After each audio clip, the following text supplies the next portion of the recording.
ನಮಸ್ತೆ ಫ್ರೆಂಡ್ಸ್, ರಾಜ್ ಜಾಬ್ಸ್ಗೆ ಸ್ವಾಗತ. ಫ್ರೆಂಡ್ಸ್, ಸರ್ಕಾರಿ ಉದ್ಯೋಗಗಳು ಹಾಗೆ ಕಾಯಂ ಉದ್ಯೋಗಗಳು ನೋಡಿ, ಈ ಒಂದು ಹುದ್ದೆಗಳು ಸಂಪೂರ್ಣವಾಗಿ ಕರ್ನಾಟಕ ರಾಜ್ಯ ಸರ್ಕಾರಿ ಉದ್ಯೋಗಗಳಾಗಿರ್ತವೆ ಹಾಗೆ ಕಾಯಂ ಉದ್ಯೋಗಗಳಾಗಿರ್ತವೆ.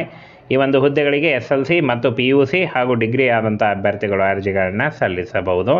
ಕಾಯಂ ಉದ್ಯೋಗಗಳಾಗಿರ್ತವೆ ಹಾಗೆ ಕರ್ನಾಟಕ ರಾಜ್ಯ ಸರ್ಕಾರದಿಂದ ನೇಮಕಾತಿಯ ಹೊಸ ಅಧಿಸೂಚನೆ ಬಿಡುಗಡೆಯಾಗಿದೆ ನೋಡಿ. ಬನ್ನಿ ಇದ್ರ ಬಗ್ಗೆ ಒಂದೊಂದಾಗಿ ಮಾಹಿತಿಯನ್ನು ತಿಳಿಸ್ಕೊಡ್ತೀನಿ. ಹಾಗೆ ಕರ್ನಾಟಕದ ಯಾವುದೇ ಡಿಸ್ಟಿಕ್ಕಿಂದ ಯಾವುದೇ ಜಿಲ್ಲೆಯಿಂದ ಕೂಡ ನೀವು ಅರ್ಜಿಗಳನ್ನು ಸಲ್ಲಿಸಬಹುದು. ಕಾಯಂ ಹುದ್ದೆಗಳಾಗಿರ್ತವೆ ಹಾಗೆ ಪ್ರೆಷರ್ ಕೂಡ ಅರ್ಜಿಗಳನ್ನು ಸಲ್ಲಿಸಬಹುದಾಗಿರುತ್ತೆ. ಬನ್ನಿ ಇದ್ರ ಬಗ್ಗೆ ಕ್ಲಿಯರ್ ಮಾಹಿತಿಯನ್ನು ತಿಳಿಸ್ಕೊಡ್ತೀನಿ ನೋಡಿ. KPSCಯಿಂದ ಕೃಷಿ ಮತ್ತು ಜಲಸಂಪನ್ಮೂಲ ಇಲಾಖೆಯಿಂದ ನೇಮಕಾತಿ ಆಗಿರುತ್ತೆ. ಟೋಟಲ್ ಆಗಿ 2061 ಹುದ್ದೆಗಳಿಗೆ ನೇಮಕಾತಿ ಇರುತ್ತೆ ನೋಡಿ. SDA ಮತ್ತು FDA ಹುದ್ದೆಗಳನ್ನು ಒಳಗೊಂಡಿರುತ್ತೆ. ಇನ್ನು ಫ್ರೆಂಡ್ಸ್, ಈ ಒಂದು ಹುದ್ದೆಗಳಿಗೆ ಅರ್ಜಿ ಸಲ್ಲಿಸುವಂಥ ಅಭ್ಯರ್ಥಿಗಳಿಗೆ ಇಲ್ಲಿ ನೋಡಿ, ನಾನ್ HK 1666 ಹುದ್ದೆಗಳಿದ್ದರೆ HKನಲ್ಲಿ 395 ಹುದ್ದೆಗಳಿದ್ದಾವೆ ನೋಡಿ. ಟೋಟಲ್ ಆಗಿ 2061 ಹುದ್ದೆಗಳಿದ್ದಾವೆ ಇಲಾಖೆಯಲ್ಲಿ. ಟೋಟಲ್ ಆಗಿ 61 ಹುದ್ದೆಗಳಿದ್ದಾವೆ. ಆನ್ಲೈನ್ ಮೂಲಕ ಅರ್ಜಿಗಳನ್ನು ಸಲ್ಲಿಸಬಹುದಾಗಿರುತ್ತೆ. ಇನ್ನು ಫ್ರೆಂಡ್ಸ್, ಇಲ್ಲಿ ನೋಡಿ, SDA, FDA, ಜೂನಿಯರ್ ಅಸಿಸ್ಟೆಂಟ್ ಹಾಗೂ JE ಸೇರಿದಂತೆ ವಿವಿಧ ಹುದ್ದೆಗಳಿಗೆ ಅರ್ಜಿಗಳನ್ನು ಆನ್ಲೈನ್ ಮುಖಾಂತರ ಸಲ್ಲಿಸಬೇಕಾಗತ್ತೆ ಅಂತ ಹೇಳಿದ್ದಾರೆ. ಹಾಗೆ ಇನ್ನು ವಿವಿಧ ಇಲಾಖೆಗಳಿಂದ ಇಲ್ಲಿ ನೋಡಿ, ಹುದ್ದೆ ಹೆಸರು JE, AE ಮತ್ತು KAS ಹಾಗೂ SDA, FDA ಹುದ್ದೆಗಳಾಗಿರ್ತವೆ. ಇನ್ನು ಇಲಾಖೆಯಲ್ಲಿ 2061 ಹುದ್ದೆಗಳಿದ್ದಾವೆ. KPSCಯಿಂದ ಒಂದು ನೇಮಕಾತಿ ಆಗಿರುತ್ತೆ. ಕರ್ನಾಟಕದ ವಿವಿಧ ಜಿಲ್ಲೆಗಳಲ್ಲಿ ನೇಮಕಾತಿ ಆಗಿರುತ್ತೆ ನೋಡಿ. ಕರ್ನಾಟಕದ ಜಿಲ್ಲೆಗಳಲ್ಲಿ ನೇಮಕಾತಿ ಆಗಿರುತ್ತೆ.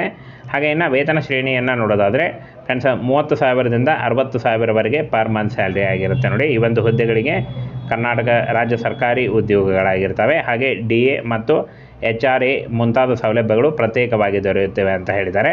ಹಾಗೆ ಇನ್ನು ಫ್ರೆಂಡ್ಸ್, SSLC, PUC, ಡಿಗ್ರಿ ಮಾಡಿದಂಥ ಅಭ್ಯರ್ಥಿಗಳು ಅರ್ಜಿಗಳನ್ನು ಸಲ್ಲಿಸಬಹುದಾಗಿರುತ್ತೆ. ಇನ್ನು ಅರ್ಜಿ ಶುಲ್ಕವನ್ನು ನೋಡೋದಾದರೆ ಇಲ್ಲಿ ನೋಡಿ, 600 ರೂಪಾಯಿ ಸಾಮಾನ್ಯ ಅರ್ಹತೆ ಇದ್ದಂಥ ಅಭ್ಯರ್ಥಿಗಳಿಗೆ 600 ರೂಪಾಯಿ ಇದ್ದರೆ 2A, 2B ಮತ್ತು 3A, 3B ಅಭ್ಯರ್ಥಿಗಳಿಗೆ 300 ರೂಪಾಯಿ ಇರುತ್ತೆ. ಇನ್ನು ಪರಿಶಿಷ್ಟ ಜಾತಿ, ಪರಿಶಿಷ್ಟ ಪಂಗಡ ಮತ್ತು ಅಂಗವಿಕಲ ಸೇರಿದಂಥ ಅಭ್ಯರ್ಥಿಗಳು ಶುಲ್ಕ ವಿನಾಯಿತಿ ಇರುತ್ತೆ ನೋಡಿ. ಅವರಿಗೆ ಯಾವುದೇ ರೀತಿಯ ಅರ್ಜಿ ಶುಲ್ಕ ಇರೋದಿಲ್ಲ. ಇನ್ನು ಮಾಜಿ ಸೈನಿಕರಿಗೆ 50 ರೂಪಾಯಿ ಇರುತ್ತೆ. ಅರ್ಜಿ ಶುಲ್ಕವನ್ನು ಕಂಪ್ಯೂಟರೈಸ್ಡ್ ಅಂಚೆ ಕಚೇರಿಯಲ್ಲಿ ಪಾವತಿಯನ್ನು ಮಾಡಬಹುದು ಅಂತ ಹೇಳಿದ್ದಾರೆ. ಇನ್ನು ಏಜ್ ಲಿಮಿಟನ್ನು ನೋಡೋದಾದರೆ 18ರಿಂದ 35 ವರ್ಷದ ಒಳಗಿನವರು ಅರ್ಜಿಗಳನ್ನು ಸಲ್ಲಿಸಬಹುದು. ಪರಿಶಿಷ್ಟ ಜಾತಿ, ಪರಿಶಿಷ್ಟ ಪಂಗಡದ ಅಭ್ಯರ್ಥಿಗಳಿಗೆ 5 ವರ್ಷಗಳ ವಯೋಮಿತಿ ಸಡಿಲಿಕೆ ಇದ್ದರೆ, ಇತರೆ ಹಿಂದುಳಿದ ವರ್ಗದ OBC ವರ್ಗದ ಅಭ್ಯರ್ಥಿಗಳಿಗೆ 3 ವರ್ಷ ಇರುತ್ತೆ. ಹಾಗೆ PWD ಅಂಗವಿಕಲ ಅಭ್ಯರ್ಥಿಗಳಿಗೆ 10 ವರ್ಷಗಳ ವಯೋಮಿತಿ ಸಡಿಲಿಕೆ ಕೂಡ ಇರುತ್ತೆ ನೋಡಿ. ಆದಷ್ಟು ನಿಮ್ಮ ವಯಸ್ಸಿನ ಲೆಕ್ಕಾಚಾರ ಮಾಡಿಕೊಂಡು ನೀವು ಅರ್ಜಿಗಳನ್ನು ಸಲ್ಲಿಸಬಹುದು. ಇನ್ನು ಆಯ್ಕೆ ವಿಧಾನವನ್ನು ನೋಡೋದಾದರೆ ಅಭ್ಯರ್ಥಿಗಳಿಗೆ ಆಯ್ಕೆ ಮಾಡಲು ಸ್ಪರ್ಧಾತ್ಮಕ ಪರೀಕ್ಷೆ ನಡೆಸಲಾಗುತ್ತೆ ಅಂತ ಹೇಳಿದ್ದಾರೆ. ಸ್ಪರ್ಧಾತ್ಮಕ ಪರೀಕ್ಷೆಯ ಮೂಲಕ ಪತ್ರಿಕೆ ನಿರ್ದಿಷ್ಟ ಪತ್ರಿಕೆಗಳನ್ನು ಹೊಂದಿದ್ದು, ಪ್ರತಿಯೊಂದು ಪತ್ರಿಕೆಯು ನೋಡಿ ಇನ್ನು 100 ಅಂಕಗಳನ್ನು ಹೊಂದಿರುತ್ತೆ ಅಂತ ಹೇಳಿದ್ದಾರೆ. ಒಟ್ಟು 200 ಅಂಕಗಳಿಗೆ ಪರೀಕ್ಷೆ ಇರುತ್ತೆ ಅಂತ ಹೇಳಿದ್ದಾರೆ.